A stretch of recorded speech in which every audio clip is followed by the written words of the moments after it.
Hello students, कल हमने WHO में दो सेंटेंस देखे थे, उनके एग्जाम्पल देखे थे। आज देखिए नेक्स्ट वेयर, जिसका अर्थ है कहाँ और जहाँ। इसका रूल होता है कि वाक्य में जहां कहीं भी, वाक्य में जहां कहीं भी स्थान संबंधी तथ्य दिखाई दे तो ब्लैंक में वेयर का यूज किया जाता है। हमने परिभाषा लिखी इसकी, वाक्य में जहां कहीं भी स्थान संबंधी तथ्य दिखाई दे वहां ब्लैंक में वेयर का यूज किया जाता है। अब स्थान कोई सा भी हो सकता है, कोई गांव, हॉस्पिटल, शहर, गांव, बाजार, स्कूल, मंदिर, कोई सा भी स्थान हो सकता है। तो जहां हमें स्थान नजर आए वहां हमें वेयर का प्रयोग करना है। कैसे करना है, एग्जाम्पल देखिए। I go to my village blank I। यहां देखा हमने I go to my village, यहां देखा विलेज एक स्थान है, I live जहां मैं रहता हूं, तो वहां पर हम वेयर फिलअप कर देंगे, वहां पे हम वेयर फिलअप कर देंगे क्योंकि ये स्थान है, एक जगह है। तीन ऑप्शन मिलेंगे जैसे हु, व्हाट और वेयर। तो हमने देखा तीन ऑप्शन में से वेयर हमारा इसके लिए सुइटेबल है, तो हम इसका यूज कर देंगे। दूसरा example, Kamal go to bank, he works. तो बैंक भी एक स्थान है और इसमें भी क्या आ जाएगा, वेयर का यूज हो जाएगा क्योंकि यहां कमल गोस सिंगुलर है, इस कारण से to bank where he works, जहां पे वो काम करता है। तो इस चीज को आप ध्यान से समझे कि जहां कहीं भी हमें स्थान संबंधी बात नजर आए किसी भी सेंटेंस में, तो हमें वहां वेयर का यूज करना है, वेयर का प्रयोग करना है। नोट करें।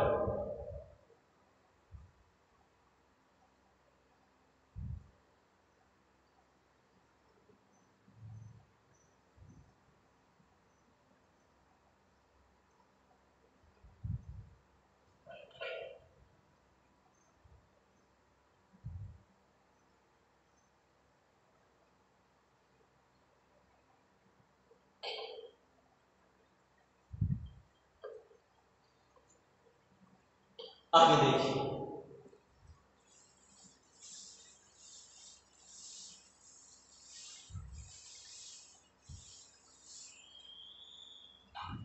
नेक्स्ट टाइप में है जब,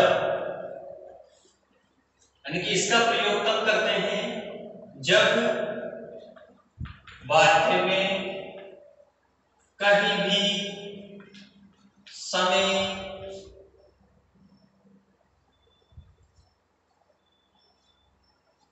दिया हुआ, समय किसी भी रूप में हो सकता है, जैसे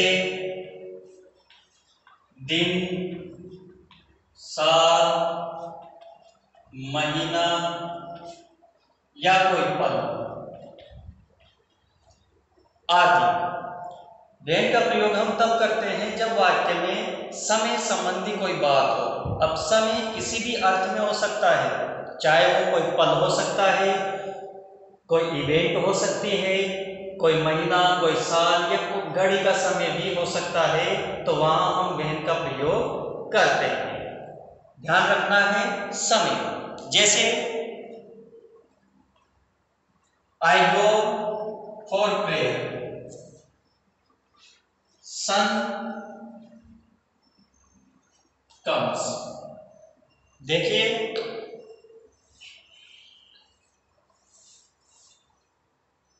यहां हमने देखा प्रेयर, आई गो, यानी कि मैं प्रार्थना करने कब जाता हूं, जब हमारे सामने यहां सूरज दिखाई दे रहा है, मैं यानी कि जब सूरज आता है, यानी कि मॉर्निंग का समय है, तो यहां हम भर देंगे व्हेन, क्योंकि कोई भी पल, कोई भी हलचल का समय हो सकता है, हमने कहा था। तो यहां सुबह का समय है, तो यहां क्या जाएगा, व्हेन। दूसरा एग्जांपल देखिए, Ram met me, he came here last month। यहां हमने देखा राम उससे मिला, कब मिला, जब वो पिछले महीने आया था, तो समय कौन सा है, पिछले मंथ का, यानी कि समय है। तो यहां हम भर देंगे when। वही तीन ऑप्शन दिखते हैं हमें, when दिखा, who दिखा, which दिखा। कोई से भी तीन ऑप्शन हो सकते हैं, परंतु एक ऑप्शन वो होगा जो हमारा नियम है, जो हमारा रूल है, वही हमारा ऑप्शन हमें भरना है। लिखिए,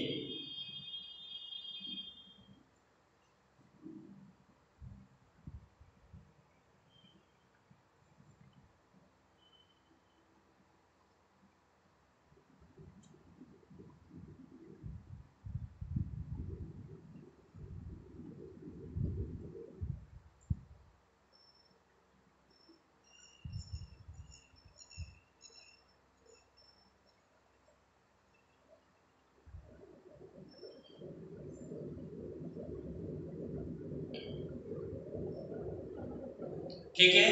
नेक्स्ट देखिए,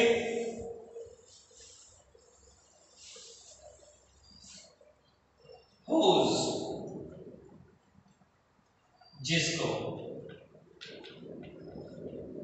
देखिए इसका रूल ये होता है कि हमें खाली स्थान से पहले नाउन प्रोनाउन दिखता है, खाली स्थान के बाद नाउन प्रोनाउन दिखता है, और नाउन प्रोनाउन के बाद हमें हेल्पिंग वर्ब नजर आती है, तो हम इस ब्लैंक में whose का प्रयोग करते हैं। दोबारा सुनिए, खाली स्थान से पहले में नाउन प्रोनाउन दिखता है, खाली स्थान के बाद नाउन प्रोनाउन दिखता है, और उसके बाद हेल्पिंग वर्ब दिखती है, तो हम इस ब्लैंक में whose का प्रयोग करते हैं।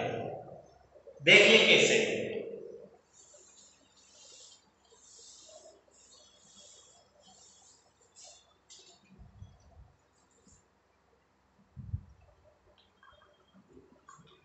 खाली स्थान से पहले नाउन प्रोनाउन होता है,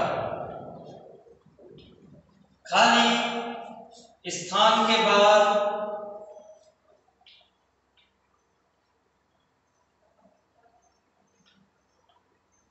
नाउन प्रोनाउन के साथ हेल्पिंग वर्ब होती है। ये इसकी मुख्य पहचान है, तो हम खाली स्थान में क्या भर देंगे, whose। जैसे he is a painter whose brother is a teacher। यहां हमने देखा पेंटर प्रोनाउन है, यहां ब्रदर देखा, ब्रदर के बाद हमने देखी हेल्पिंग वर्ब। जब ऐसी परिस्थिति है तो यहां हम क्या भर देंगे, whose। whose का हम इसमें यूज कर देते हैं। दोबारा देखिए, जैसे मान लीजिए नाउन प्रोनाउन होना चाहिए, आवश्यक है, उसके बाद भी नाउन प्रोनाउन आवश्यक है, उसके बाद में हेल्पिंग वर्ब होना आवश्यक है, तो हम उस ब्लैंक में क्या भर देंगे, हुज का प्रयोग उसमें कर दिया जाता है। अब दोस्तों एक बात आई थी जो कल हमने चर्चा की थी कि हु, हुज और हूं तीनों एक ही परिवार के हैं। जैसे हु, हुज और हूं,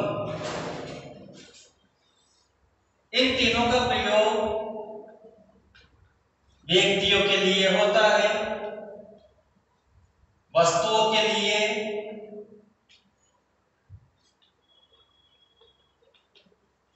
नहीं होता। हमेशा ध्यान रखना है हु, हुज, हूं में एक परिवार है और इन तीनों का प्रयोग हमेशा व्यक्तियों के लिए होता है। हु में हमने देखा था कि खाली स्थान से पहले नाउन प्रोनाउन था, खाली स्थान के बाद हेल्पिंग वर्ब या वर्ब थी, तो यहां हम हु का यूज कर रहे थे। दूसरा हमने देखा कि यहां हूम था, हूम में पहले नाउन प्रोनाउन का यूज होता है, उसके बाद खाली स्थान था, खाली स्थान के बाद हमने देखा नाउन प्रोनाउन था और उसके बाद वर्ब थी। तीसरा हमने देखा हुज, हुज में सबसे पहले नाउन प्रोनाउन था, उसके बाद खाली स्थान था, खाली स्थान के बाद नाउन प्रोनाउन और फिर हम हेल्पिंग वर्ब का उसमें यूज कर रहे थे। तो देखिए स्टूडेंट्स, तीनों का अंतर आपके सामने ही, हु, हुज और हूं। इन तीनों का एक परिवार है और तीनों का प्रयोग हमेशा व्यक्तियों के लिए किया जाता है। इस चीज को आप ध्यान से देखें, चाहो तो इसको आप रिवीजन इस टाइप से लिख सकते हैं, तीनों को नोट करें और इसके आगे का हम बाद में अध्ययन करेंगे।